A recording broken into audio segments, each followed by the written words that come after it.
del aluminio en la industria en México. Nos hace el honor de dar esta presentación el presidente de la Cámara Nacional de la Industria del Aluminio Canalum, Julio César Martínez Rivas. Julio César Martínez Rivas es licenciado en Economía por la Universidad Anáhuac. Cuenta con estudios de estrategia y competitividad por el ITAM y sobre innovación en el Instituto de Tecnología de Massachusetts. Adelante, Julio César, si me haces el favor.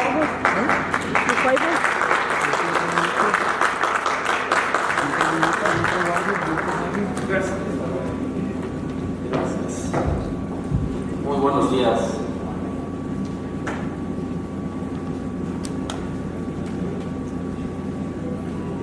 Ok. Bueno, como hoy amanecimos con un nuevo presidente en Estados Unidos,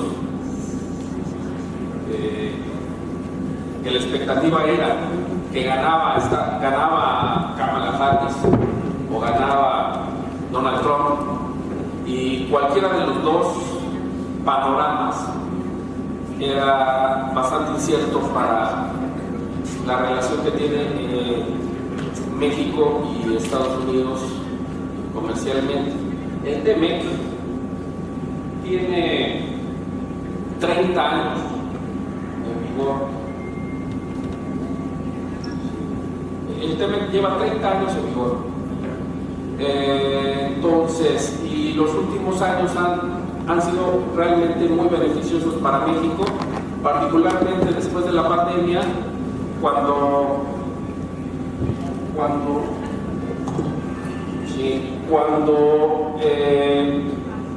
iniciamos con nearshoring, que realmente como veníamos viendo, ya había muchas empresas instaladas, particularmente la industria del aluminio ha venido creciendo de 2008 para acá a ritmo de 2 dígitos. Ha tenido años de hasta un 16, un 18% de crecimiento.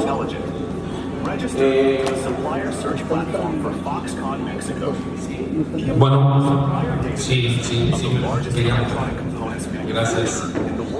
Y aquí podemos ver un mapa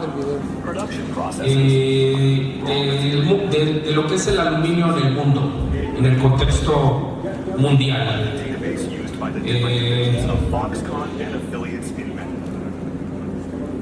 Vemos lo que representa China, que prácticamente es más de la mitad de lo que coloca China en el mundo.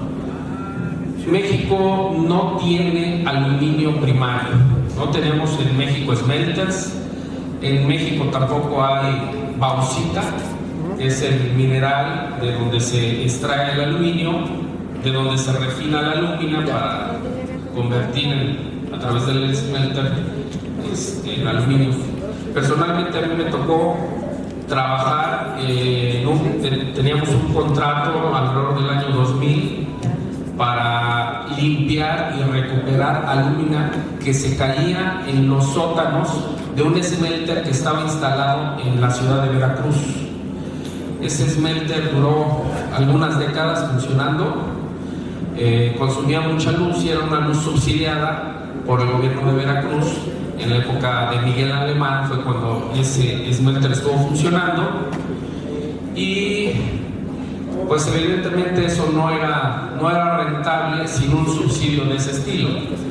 Así que después fue cerrado cuando ese subsidio dejó de existir, y yo creo que muy difícilmente volveremos a ver un smelter en México, porque, repito, no tenemos bauxita. Y además la luz eléctrica en México no es económica. Tendríamos que contar con luz eléctrica de sobra, como es el caso de Canadá, por ejemplo, con Niágara. Entonces, ver que en el mundo quien más posee y quien más vende y quien mejores ventajas competitivas tiene para vender aluminio es China, en medio de una guerra que tiene Estados Unidos, particularmente podría ser Trump actualmente, con China, bueno, pues sí nos preocupa. Nos preocupa porque vemos que crece la producción en México. México actualmente ya ocupa un lugar de entre el 5 y 6 posición como productor de manufacturas de aluminio. O sea, está muy por encima de muchos otros países que posiblemente muchos de ellos sí tienen aluminio. Entonces a nosotros nos deja ahí estratégicamente vulnerables. Tendríamos que tener ahí un plan para solventar de manera efectiva en el futuro el incremento de la demanda, o que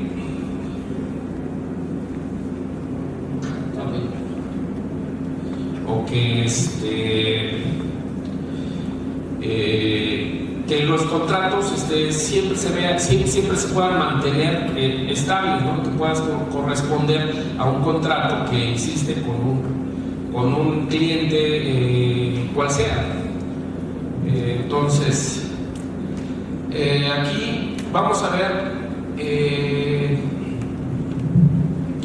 cómo está el ciclo de vida del aluminio y cómo está constituido en las diferentes cadenas de producción.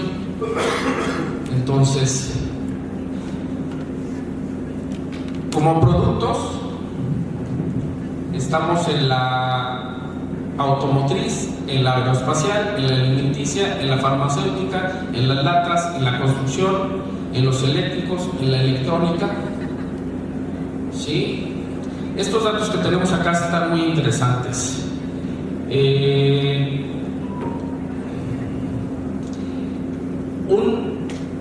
Un producto que se utiliza en el área de la construcción tiene una vida media de 45 años. Un producto de aluminio que se utiliza en el transporte tiene una vida media de 15 años. Y en el embalaje puede llegar hasta 2 años. En componentes de maquinarias, equipo móvil, 20 años. En los bienes de consumo, que podrían ser las planchas, electrodomésticos, cosas así, 8 años. En cambio, para latas, para bebidas, esto se estima a 20 días. Es decir, tú tienes en tu mano un producto que está enlatado y en algunos casos en 20 días vuelve a estar otra vez en tu mano después de haber hecho todo el ciclo, en un ciclo perfecto de reciclaje.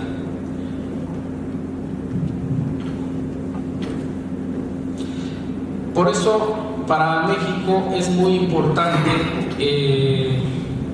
el reciclaje, porque no, como decía al inicio, no contamos con aluminio primario. Entonces es un área de suministro muy importante para las industrias que lo utilizan de manera intensiva como materia prima, principalmente.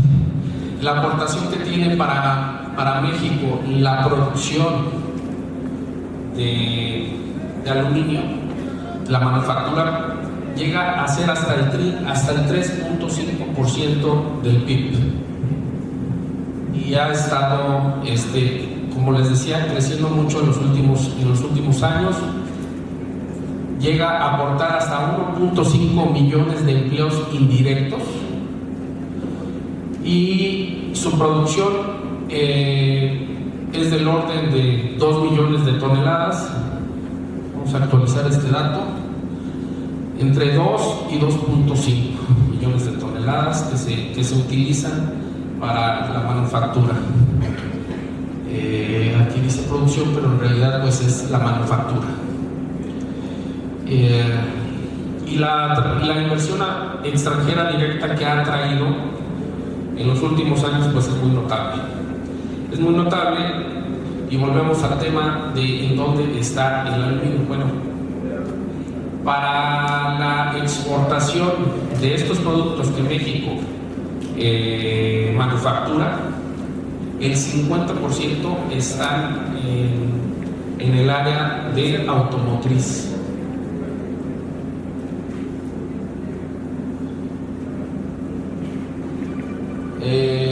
Esto es cómo está México en el mundo en sus tratados de libre comercio. Que México, bueno, pues es una puerta muy importante para acceder al mercado de consumo más grande del mundo, que es Estados Unidos. Y esto refleja cómo el privilegio que tenemos los mexicanos de tener esta puerta, este acceso. Y que nuevamente en el contexto que vivimos hoy nos preocupa que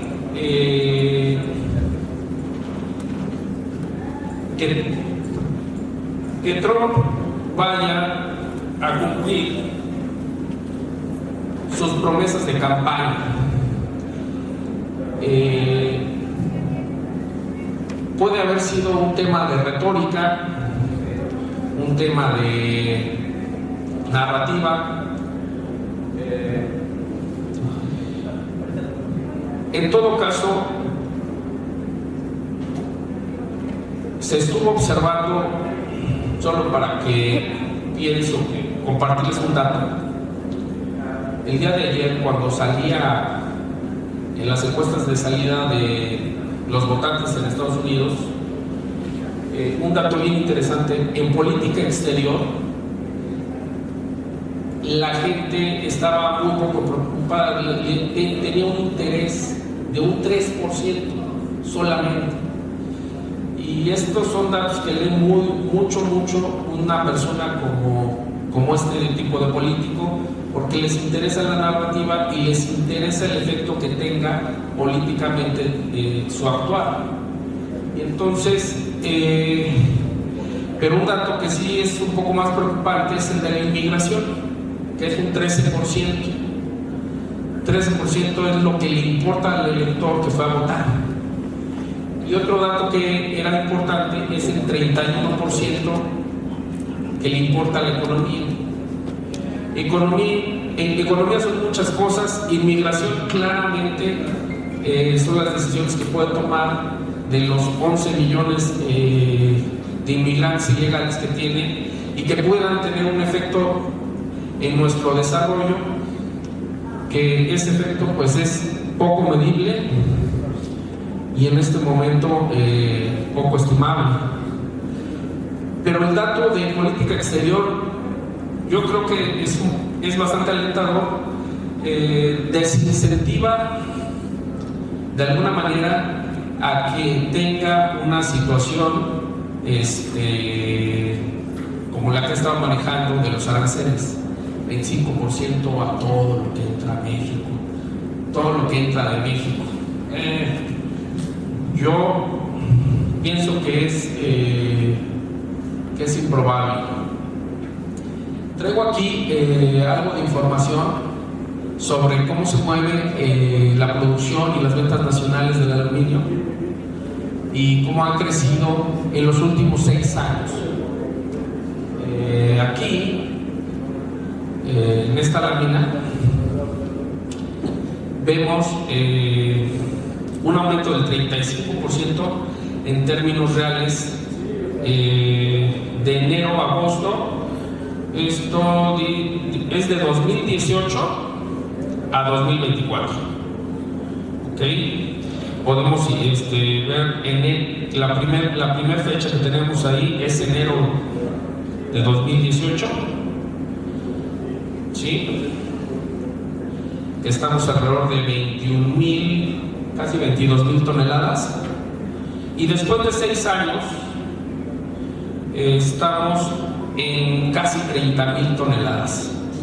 Aquí tenemos vemos una pequeña caída en mayo de 2020, entre marzo y mayo de 2020, y eso es la pandemia.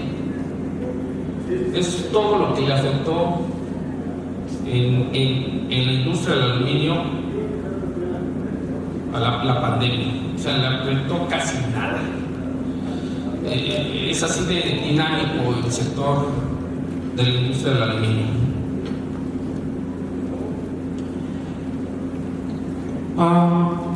¿Qué pasó con esta lámina?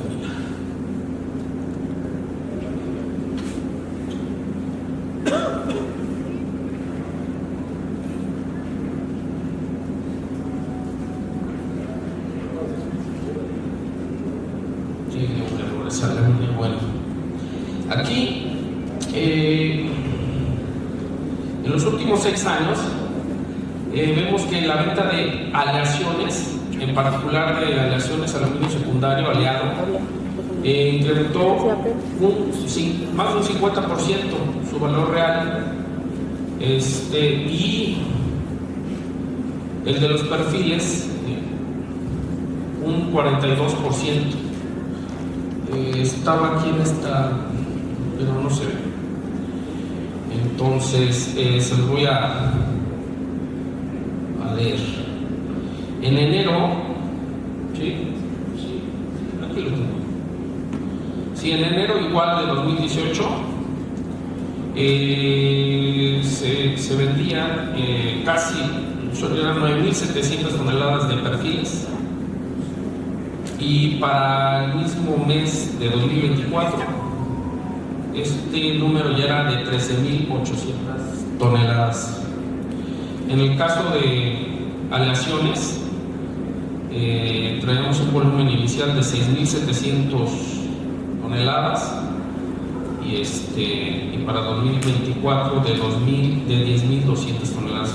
O sea, se incrementó en ambos casi un 50%. Y esto sí se explica mucho por el uso de aleaciones secundarias para inyección. Mucho tiene que ver con autopartes. En el caso de los perfiles también se utiliza, subió muchísimo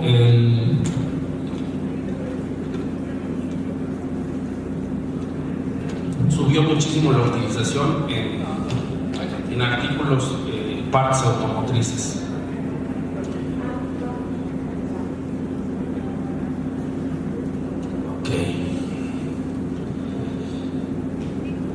La lámina, en el caso de la lámina también pasó lo mismo, subió mucho. Sin embargo, pasa que la producción en México, o la venta de producto lámina hecho en México, sí cayó. Y cayó bastante.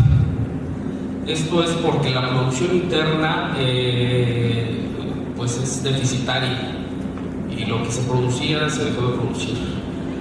Entonces, tal vez algunos conocen de las empresas que producen lámina que empezaron a bajar su producción.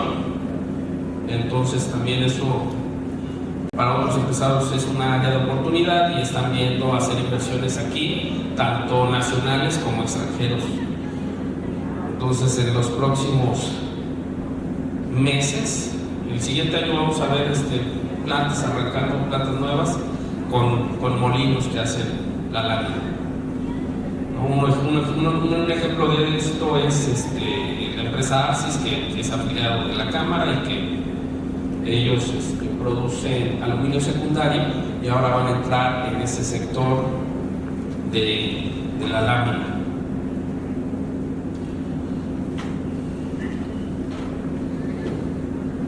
Sí.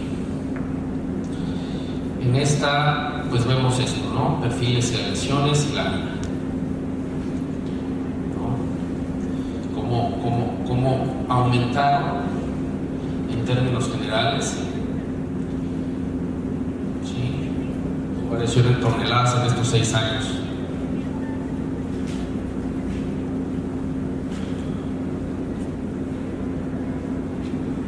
Ahí nos estamos regresando.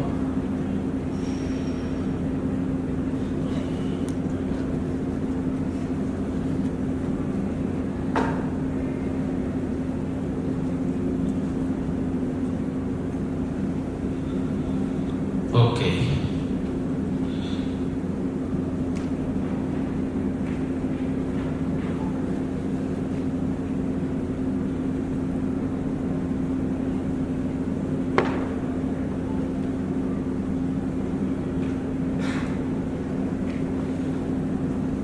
Este tiene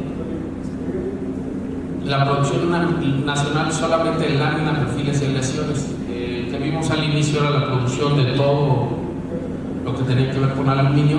Sin embargo, en términos generales es muy similar a lo que observamos en la lámina del inicio. Sí.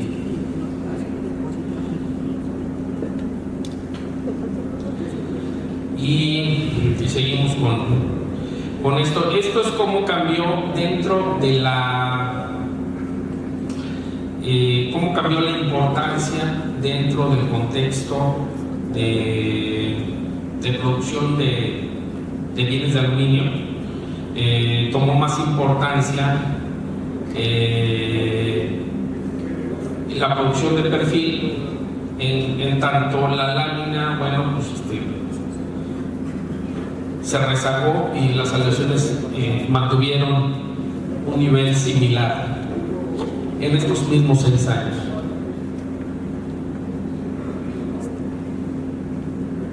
Es una manera, es la misma manera de ver cómo se movió internamente la producción entre estos 3 productos, que son los que más arrastra. Espérame, mira, por ejemplo, este punto 14 que tiene que ver con es el impacto o el arrastre que tiene la industria automotriz en este periodo. Entonces, ejemplo, este punto 14 puede significar que si aumenta $1 millón la industria automotriz, su producción, se refleja en 140 toneladas de aluminio, y en perfiles en 570 toneladas, y en lámina en 22 toneladas. Y bueno, volvemos al tema del ámbito internacional.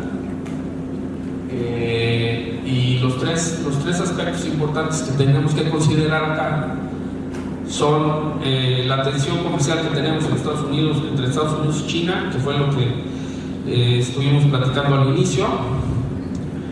Entonces, realmente Trump trae en su política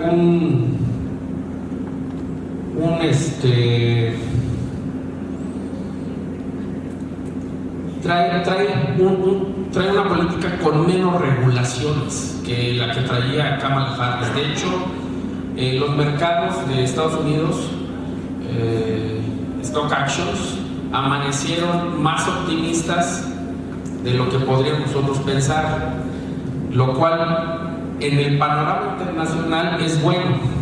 Que eso se refleje para México es lo que es incierto. Y el tema de los aranceles, cómo puede incidir, que realmente ahorita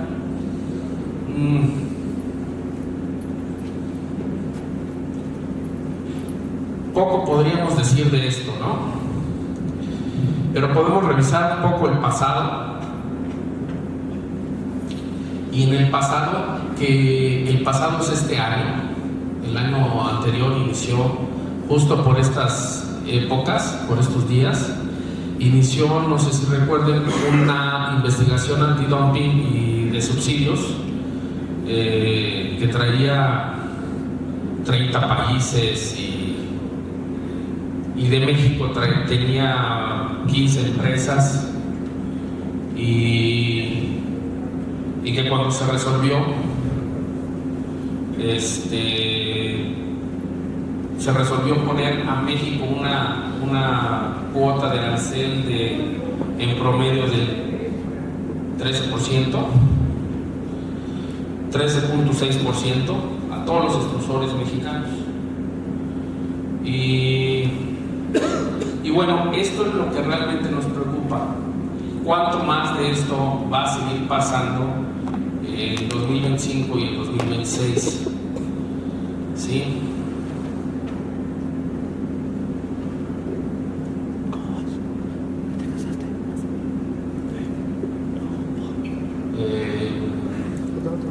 En marzo, por marzo del año de este año, se puso una cuota de arancel al aluminio sin alear del 35% y a las aleaciones de aluminio del 20%. Esto se pudo frenar por Secretaría de Economía, se pudo frenar y esta cuota se eliminó. Entonces, digo, mucho de lo que veamos que pasa no llega para quedarse. De pronto también al calor de las elecciones se hizo esta presión, México respondió y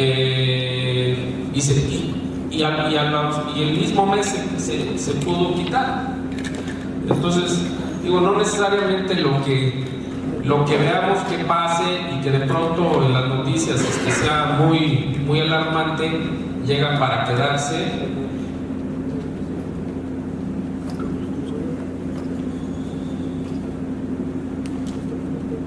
No. Esto fue lo que sí se quedó. 5% y 3%. Y en el caso de los perfiles, de todas estas fracciones de perfiles, sí se quedó. Pero esto fue en beneficio de la industria nacional, porque China estaba comercializando muchísimo este producto, cuando nosotros vemos que México ha venido creciendo su producción interna y que han abierto cada vez más empresas que producen perfiles. Entonces, esta fue una buena.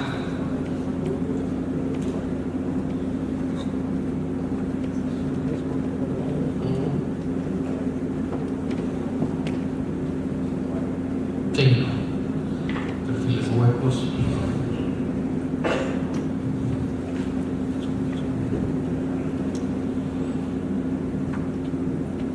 Este es un ejercicio de lo que afectaba antes de colocar este impuesto y después de poner este impuesto a los perfiles que entraban a México.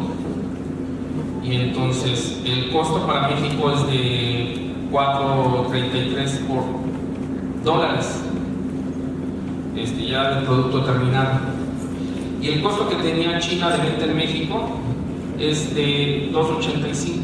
Bueno, su costo en China, más la importación y todo esto, y luego incluido ya el 13.6% que se agregó de aranceles. Aún así, aún con la imposición de aranceles que se hizo, con la corrección, sigue teniendo una diferencia a favor, es decir, todavía lo puede vender el chino aquí en México. Sigue teniendo una ventaja competitiva. Está muy pequeñito. Aquí viene un calendario de desgravación, y este calendario de desgravación te indica lo que puede realmente pasar.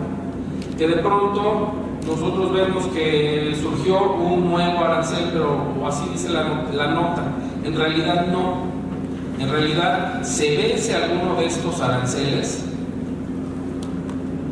se actualiza, a veces lo ponen un poquito, aprovechando que se desgrabó, al actualizarlo, lo pueden subir un poco más o pueden cambiar alguna cuota técnica, y lo que vemos es en las notas es que hay un nuevo arancel, cuando la realidad es que hay muchos aranceles que actualmente pues están corriendo.